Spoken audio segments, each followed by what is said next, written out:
ჩვენ ანუ იმ ადამიანებს, ვინც აქციაზე ყოველდღე გამოდივართ და წარმოადგენთ პრო-ევროპულ ფლანგს, თავიდან ბოლომდე გვესმის იმ ადამიანების, მათ შორის საჯარო და მუნიციპალური მოხელეების, რომლებიც გარკვეული მიზეზების გამო ვერ გამოდიან აქციაზე.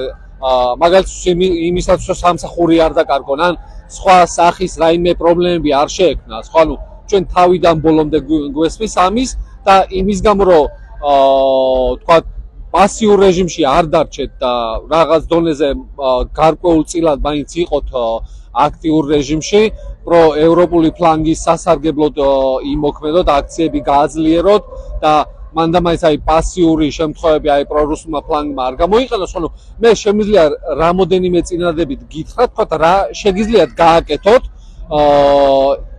იმისთვის რომ იყოთ აქტიურად და მეორე მხრივ თქვა სამსახური არ დაკარგოთ და სხვა პრობლემა არ შეგვქონდეთ. ხო, პირველი ასეთი კარგი შესაძლებლობა არის საუკეთესო შემთხვევაა რომ აი გამოხვიდეთ აქციაზე იყოთ ღია, მაგრამ ვინაიდან აბსოლუტურად მესმის ამ პრობლემის და ამ მდგომარეობის, შესაბამისად არის სხვა ალტერნატიული შესაძლებლობა და მაგალითად ასეთი ალტერნატივა არის თქვა ფინანსური დონაცია გაიღოთ, თქვა აქციები დააფინანსოთ, პირდაპირ დააფინანსოთ თუ ასე აი მაგალითად ვინმე კარგ ნაცნობს ან სანდო ადამიანს თქვა მიცეთ ფული შესაბამისად მან შეიძლება მოიტანოს.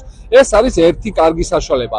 არსებობს კიდევ სხვა ალტერნატიული საშუალება. აი მაგალითად პირველს თუ არ აკეთებთ, აი საჯაროდ ვერ გამოდიხართ და თქვა ფინანსური დონაციას არ შეგიძლიათ, არის მესამე შესაძლებლობა, უბრალოდ შევაგროვოთ მაგალითად რესურსები, ხო აი სხვა საჭირო რესურსები, რომელიც გააძლიერებს პრო-ევროპულ ფლანგს. მაგალითად მიდით თქვენ სახლობლებთან, მათ შეიძლება გქონდეთ მაგალითად ფინანსური შესაძლებლობა და მათ თხოვოთ და სხვა საჭირო რესურსების მობილიზება მოახდინოთ და ისევ აქციისთვის, აი პრო-ევროპული ფლანგისთვის თქვათ შეაგროვოთ ეს შესაძლებლობები. მესამე შემთხვევებიც სხვა ალტერნატიული შესაძლებლობებიც არსებობს, თუმცა ეს სამი ძირითადი საშუალება გითხარით ამ მომენტისათვის.